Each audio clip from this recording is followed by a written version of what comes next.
New Blackstone Fortress is coming in hot.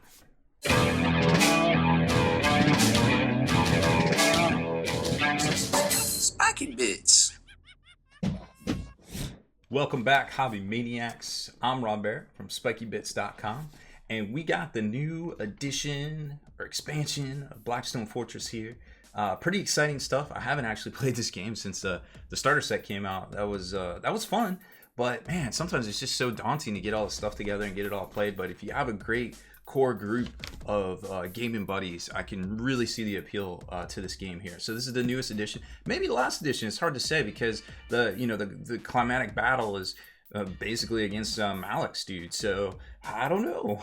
maybe they got something new and improved Blackstone Fortress 3.0 to come out this holiday or something. Who knows? But knowing GW, if it sells, they'll keep making it. So this set here is $110. So it's the most expensive so far, expansion-wise, of all of the Blackstone Fortress. This will be the third. The other ones were a little bit cheaper when it comes to that, but it definitely has more content. 13 miniatures, 6 or 7 of them if you include the Firebrand or air quotes characters. And then you've got 7 cultist duders that I don't know if it's just me, but just looking at the detail on them, I feel like the detail is better than the starter set. I don't know. No, let me know what you think in the comments on that one. Of course, you're gonna get new tiles, and they have one of each chaos. They call them stasis chambers, I think, but they're like basically encounters in here that you can play out, and then new cards with the profiles and things for all the dudes in here, but also the leader guy, the big bad Maliks. And then of course there's a little crackerjack prize at the bottom of the box right there. If you beat them, well, you get that one right there. And then all the data sheets and rest of the narrative things that you're going to need in the cards and everything. So let's get it open up and take a look.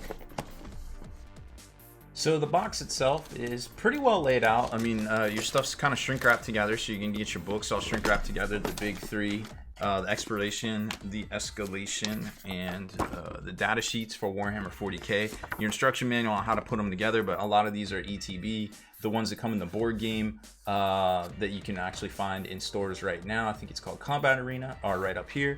And then this is a multi-part character sprue himself, and then you'll see the rest of these are all on their sprue. All your tiles and the 2 new ship cards, and of course there are chaos themed ones, one for each of the dark gods. You get the bases, and there you can see there's the Firebrand. We'll talk about that here in a second.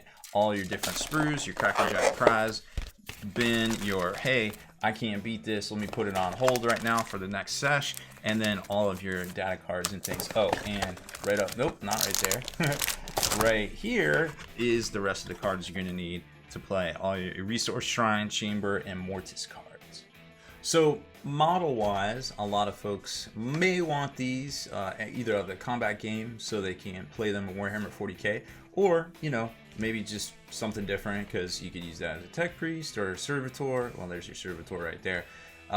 Maybe a primary psyker, which there are rules for in this book right here. Here's the points cost on them when we go over all their data sheets and breakdowns over on SpikyBits.com for Warhammer 40K. But assembly wise, like I said, all of the heroes themselves are ETB, so here you can kind of get a better idea that you got a Crusader. And I like how they say, like, kind of say the type, and then each one has, like that specific name right here. Primary Psyker, and it's all, computer slices, so you got a front and back, you got some capes here. The Psyker looks kind of like a Gene Stealer Call Duder, but not quite. Maybe. I don't know where maybe they got that inspiration from that, or the Rogue Trader herself. I want to say herself. I feel like that's a lady. Techno Archaeologist, Daedalus, and then you've got the retinue character, the little servitor, which you could definitely port that over. Just existing. Actually, a lot of these you could just use existing in 40K without the rules that are in that little data sheet right there. Cultist Firebrand. If I was a betting man, I would say they're gonna put him out separately. If I had a guess, kind of type deal. But just because he's on that sprue, and we normally see those end up on clan packs. And then the cultist, so 1, 2, 3, 4, 5. Oh, it went too far. So there's 7, 6 here, 7 on that page, plus the Firebrand. They're all multi-part, so they're going to go together pretty much how you expect. Now, assembly-wise, you can already kind of tell that pretty much everything is nestled around each other. Like, there's your Crusader right there. There's your Tech Priest. There's your Servitor kind of slides over here. Then you got your Primaris dude, or your Rogue Trader lady right here. And just it's kind of hard to see detail-wise because of the red, or maybe that's my old people filter on my monitor. But either way, I think it's cool because, you know, we've seen this in ETB.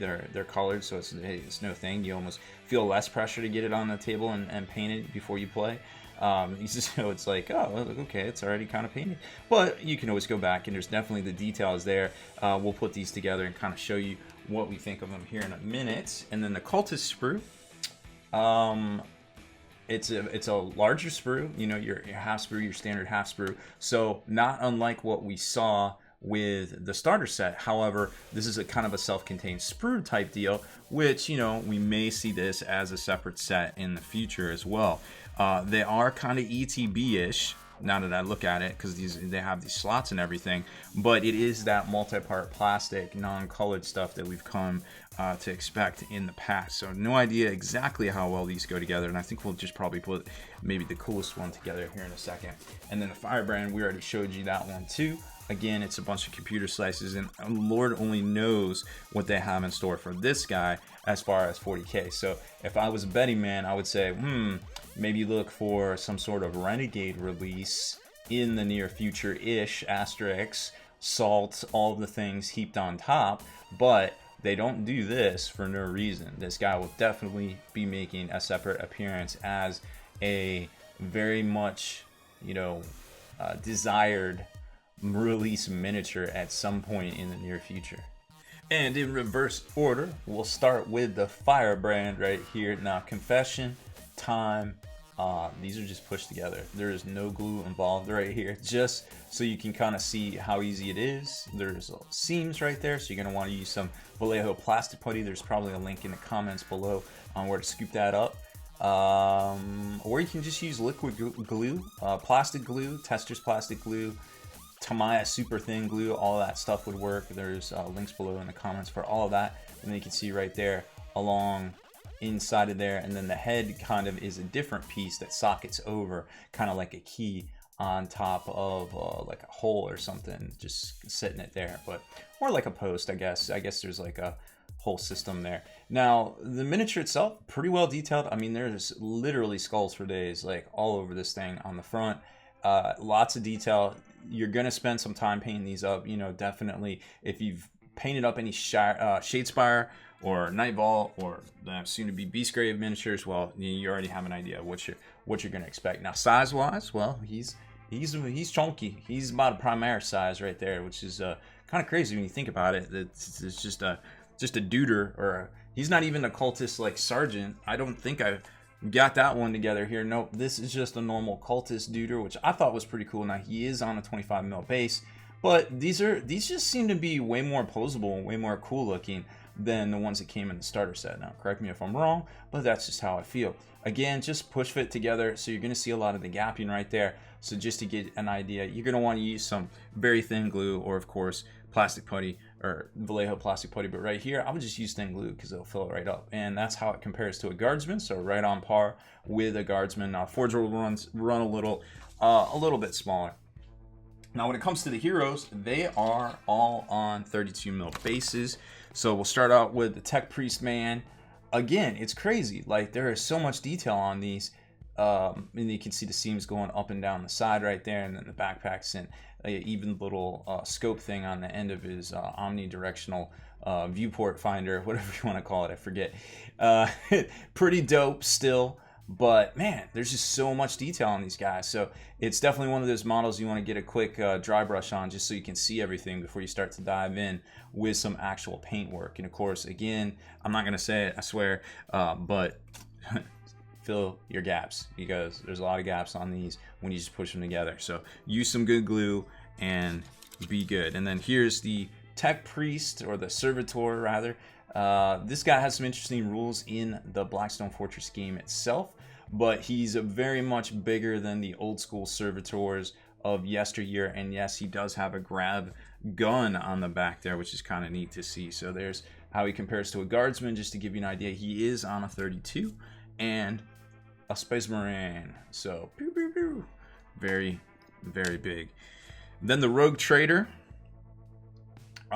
Very cool. I mean, there's nothing really wrong with this miniature whatsoever. It's got that interesting pirate peg Corsair leg right there, and got a lot of styling. Similar stuff we've seen in the past from the Rogue Trader genre, of course, and got crazy little Cyber Skull and Archaeotech pistols of sorts and braces and things. Very, very cool. And she compares up to a guardsman, about the same, you know, about the same, give or take. These are a little small. The Deathcore Creeks guys are a little small. And then a Crusader, well, rocking that Storm Shield for the Inquisition, got a cool power sword, heads, just doing his thing. Look at all that detail everywhere, got all the stuff.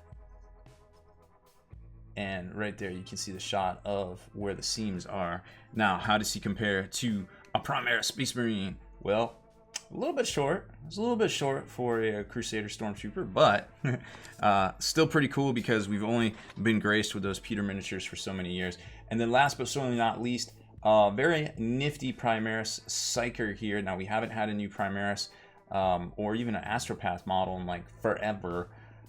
You can still get them in fine cast, but they all pretty much look the same. They're either holding their head or projecting out like this guy is doing. But on a 32 mil base with a fresh sculpt, I can see where some folks are going to be wanting this one for their Imperial Guard armies. And of course, Psychic Awakening. So not too shabby a look at the miniatures. 13 new miniatures coming in this box. $110. Well, you don't need to be a mathologist to know what that breaks down to per miniature, but you know, is that a fair comparison? Or looking at all the game parts, it's really hard to say. At the end of the day, folks will vote with their hobby dollars like we always do when it comes to these releases right here. So this is either the end of the line for Blackstone Fortress as with the Escalation expansion, or the start of something new. It's really kind of hard to say at this point. We don't really know. But regardless, great looking miniatures. You can definitely see their application outside of the game as well as in game, hopefully in the near future going forward. So $110 US. Make sure you pick yours up from our friends over at Miniature Market, where you can always get your hobby on for less. So that's it for this one. Thank you very much for watching. Make sure to hit that subscribe button and turn on notifications so you can be the very first to like and comment on all our videos.